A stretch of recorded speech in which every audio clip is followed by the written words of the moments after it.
The Texas legislature took historic steps this past session to address the housing crisis by making it easier to build more kinds of housing in more places. But some cities are pushing back on that because they don't want to see new apartments in their backyard, and they're trying to subvert some of the bills that were passed democratically by the legislature to accomplish that. I'm Sam Hooper with the Institute for Justice. I'm legislative counsel. I was part of the coalition that worked to pass some of these bills, and I want to talk to you today about how some cities in the Dallas-Fort Worth metroplex are working to undermine the purpose of Senate Bill 840.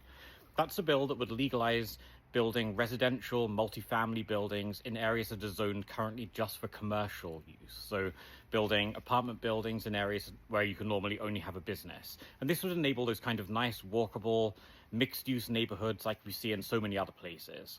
You'd think this would be a good thing. You'd think, where places where house prices are rising and there's a housing crisis, you would want to see more development in these areas. But some cities are really pushing back on this.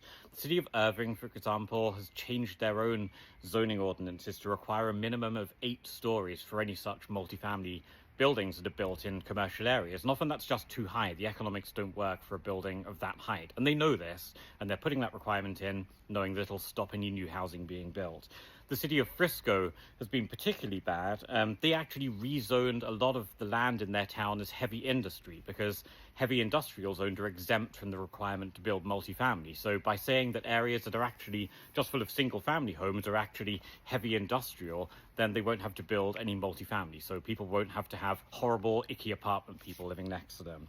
But I think worst of all, the worst offender, perhaps, is, aside from Irving, which, have the 8 stories and also requires certain electives to be built with apartments, such as a dog spa or a yoga studio. But the worst offender, I think, is the city of Grand Prairie, which just yesterday voted to approve changes to their own zoning rules that would require an Olympic swimming pool for any new apartment building built, a 10-foot high masonry wall around any apartment building, a mandatory art fee, so you have to build some kind of sculpture that costs $4 per square foot of apartment space. All these things just to raise the cost and make it impossible to build more kinds of housing. They also mandate a minimum of 1,000 square feet for a single one-bedroom apartment, and they require that a certain number of apartments in any new building be 3-bedroom, which again just destroys the economics of it. These aren't good faith attempts to comply with the new law that was passed by the Texas legislature. They're ways to try and subvert the purpose of that law and stop any new housing being built. These people will often agree that yes, there's a housing crisis, and yes, we want to do something about it, but just not in our backyard. That's wrong. These cities are playing fast and loose with the intent of the legislature in passing these bills. I'll keep shining a light on it, but for now, this is Sam Hooper with the Institute for Justice letting you know some of the shenanigans that are going on in the Dallas-Fort Worth area.